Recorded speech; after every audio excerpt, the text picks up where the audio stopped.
Muy buenas tardes, buenas noches por allí en Europa.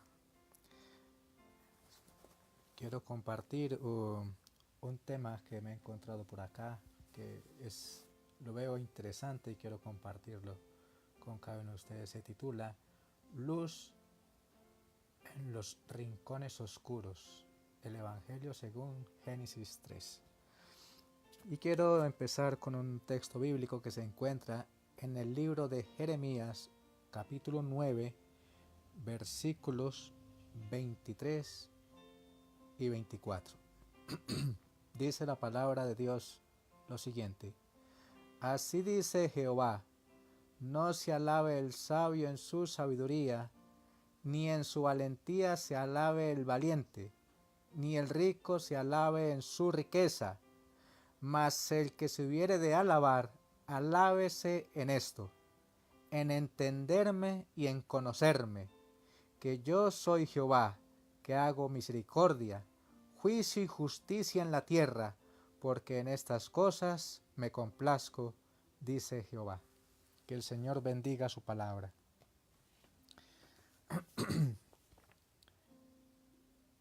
Siempre es interesante y es muy placentero compartir estos mensajes de la palabra de Dios a través de estas redes sociales. Dice esta narrativa, dice lo siguiente: cuando la gente escucha hablar de Génesis 3, suele pensar, oh, si es el capítulo en el que Dios echó a Adán y Eva del paraíso. Por cierto, es así. Ese capítulo revela o relata la triste historia de la caída de la humanidad en pecado y la pérdida del paraíso. Pero, si miramos más de cerca, veremos en realidad una revelación sorprendente del carácter de Dios y el Evangelio.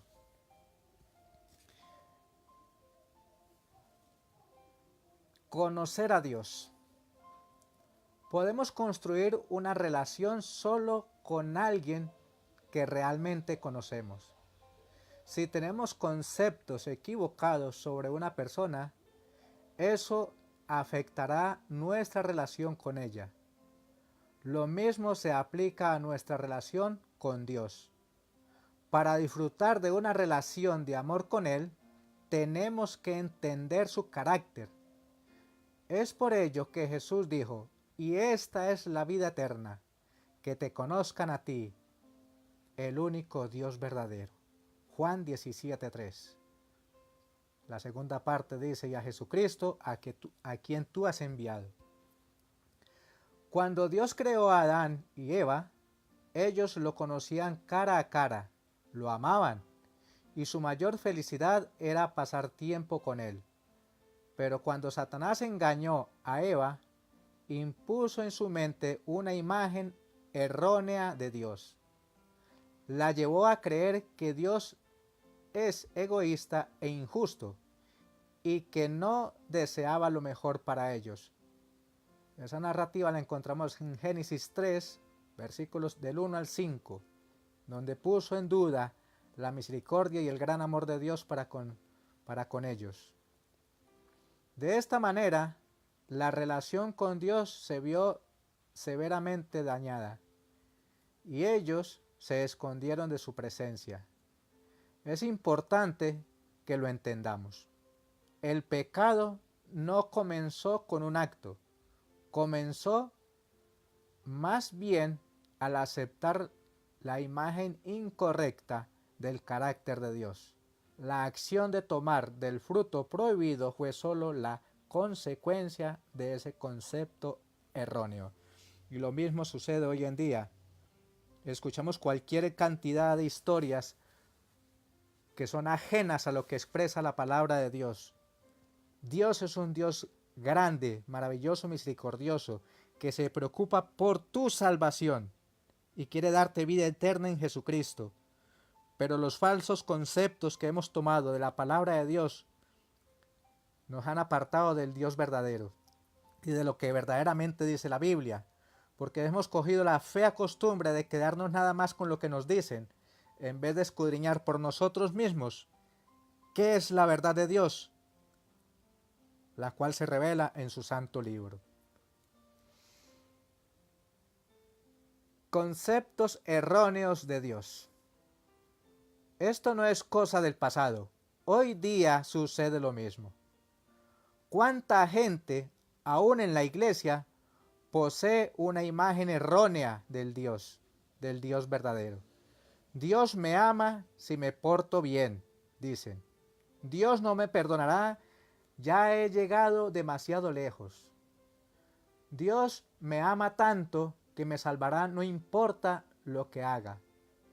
Hay conceptos erróneos de Dios para todos los gustos. Conceptos que, en último término, apartan a la gente de Él. Es trágico. Cuando tenemos una imagen errónea de Dios, no podemos disfrutar de una relación apropiada con Él, porque creemos en un ser que no existe. Por ello, el diablo está tan ansioso de esparcir mentiras sobre el carácter de Dios. También por ello, Dios mueve el cielo y la tierra para mostrarnos cómo es Él en realidad. Tiene muchas maneras de ayudarnos a entender que es amante y justo. Pero la mejor revelación se encuentra en Jesucristo. Aunque se dieron todas estas pruebas evidentes, el enemigo del bien cegó el entendimiento de los seres humanos, para que miraran a Dios con temor y lo considerasen severo e implacable. Satanás indujo a los seres humanos a concebir a Dios como un ser cuyo principal atributo es una justicia implacable, como un juez severo, acreedor duro e exigente. Representó al Creador como un ser que vela con el ojo inquisidor para descubrir los errores y las faltas de los seres humanos y hacer caer sus juicios sobre ellos. A fin de disipar esta negra sospecha, vino el Señor Jesús a vivir entre nosotros y manifestó al mundo el amor infinito de Dios. Por eso, el precioso texto bíblico que se encuentra en San Juan 3:16 echa por tierra las artimañas de Satanás y el haber cegado el ojo del ser humano hacia el Dios justo, misericordioso, el Dios bueno, grande en misericordia y verdad, que dice lo siguiente: porque de tal manera amó Dios al mundo, que ha dado su Hijo unigénito, para que todo aquel que en él cree no se pierda, mas tenga vida eterna. No solamente es conocer, es creer y obedecer. Cuando yo me relaciono con Dios, lo hago a través de su santa palabra y la oración, y ya empiezo a tener una comunión con Él, una relación más estrecha con Él. No solo quedándome con lo que me dicen desde el púlpito, o me dice un charlatán por ahí, utilizando la Biblia con artimañas que son erróneas a lo que verdaderamente expresa el libro sagrado. El carácter de Dios en Génesis 3. Esta revelación de Dios por medio de Jesucristo no comenzó cuando Jesús vivió en la tierra, sino en Génesis 3. Cuando entró el pecado, Dios ya se reveló como el Salvador del ser humano. Lo hizo allí mismo. ¿Cómo respondió Dios después de que Adán y Eva pecaron? No procuró probar con argumentos que Satanás estaba equivocado. Por el contrario, demostró que él era completamente diferente de lo que Satanás le había atribuido. Analicemos la situación con más detenimiento para ver cómo lo hizo. El pecado no comenzó con un acto. Comenzó porque nos hemos dejado influenciar por el enemigo, a dejarnos llenar la cabeza de cosas inciertas. Vamos a ver. Primer punto. Después de la caída, Dios podría haber enviado ángeles para arrestar a Adán y Eva y llevarlos a un juicio celestial, pero no lo hizo. Por el contrario, escogió dejar el cielo y descender al lugar donde se había producido el pecado, para encontrarse allí con la humanidad. Años después, hizo lo mismo cuando dejó el cielo y se hizo hombre para salvarnos. Segundo punto, cuando Adán y Eva se escondieron de su presencia, los buscó y les hizo preguntas. Se acercó a Adán y le preguntó, ¿dónde estás? ¿Quién te enseñó que estabas desnudo? ¿Acaso has comido del árbol del cual yo te mandé que no comieras? Versículos 9 y 11 de Génesis 3. Cuando Adán acusó a Eva y, en consecuencia, a Dios, el Señor se volvió a Eva y le dijo, ¿qué es lo que has hecho?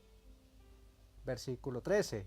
Ella acusó a la serpiente y de esta manera también al Creador. Pensemos en esto. ¿Por qué Dios hace preguntas? ¿Acaso no lo sabe todo? Por supuesto que sí. Cuando Dios pregunta, no es porque le falte conocimiento. Cuando Elías huyó de Jezabel, Dios le preguntó 2 veces, ¿qué haces aquí, Elías? Primera de Reyes 19, 9 y 13. Cuando le llevaron al ciego Bartimeo ante él, Jesús le preguntó, ¿qué quieres que te haga? Marcos 10:51. Antes de que Jesús sanara al hombre en el estanque de Betesda, le preguntó, ¿quieres ser sano? Juan 5:6. Cuando Dios pregunta, quiere que sus hijos entiendan que lo necesitan. Y lo necesitamos aún todavía. Y mucho más ahora, cuando el fin se acerca, es cuando más tenemos que estar en comunión, en una estrecha relación con el Dios Todopoderoso.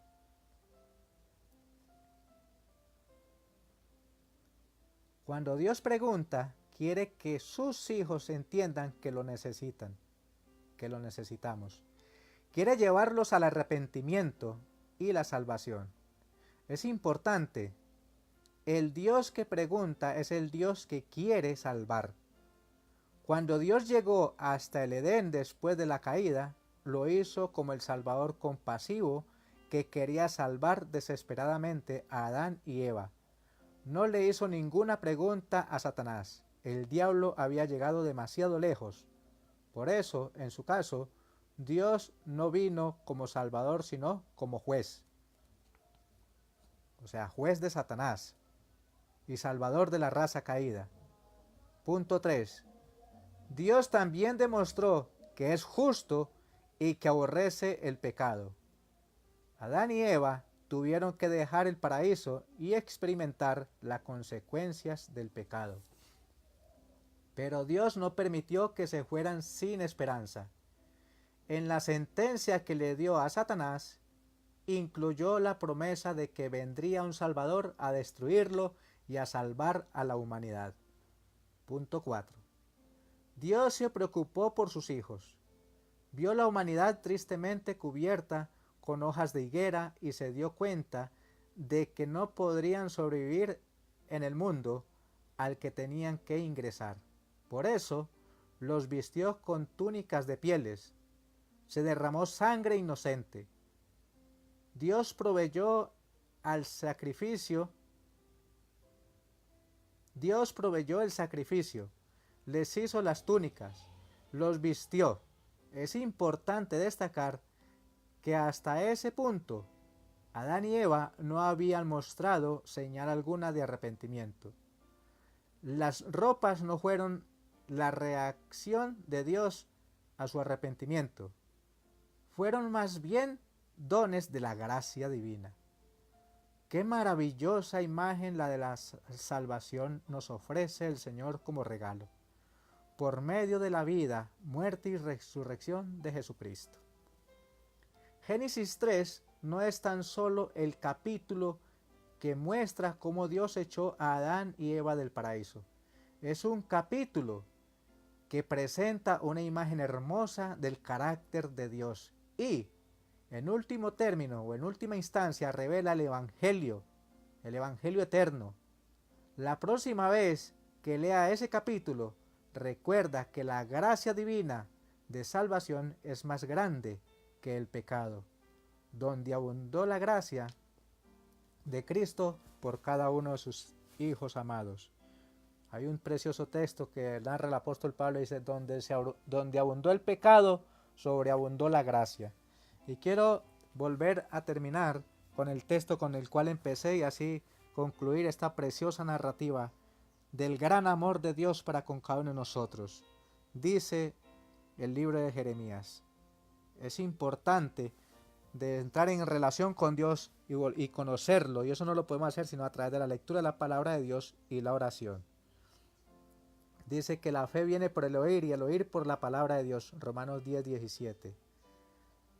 Dice así Jeremías 9, 23 y 24. Así dice Jehová, no se alabe el sabio en su sabiduría, ni en su valentía se alabe el valiente, ni el rico se alabe en su riqueza. Mas el que se hubiere de alabar, alábese en esto, en entenderme y en conocerme, que yo soy Jehová, que hago misericordia, juicio y justicia en la tierra, porque en estas cosas me complazco, dice Jehová. Que el Señor les bendiga ricamente y que este mensaje sea de rica bendición para cada uno de ustedes. Feliz sábado a mis hermanos allí en España y un feliz sábado pronto a mis hermanos aquí en Colombia. Un fuerte abrazo y que el Señor me les bendiga ricamente. Hasta la próxima.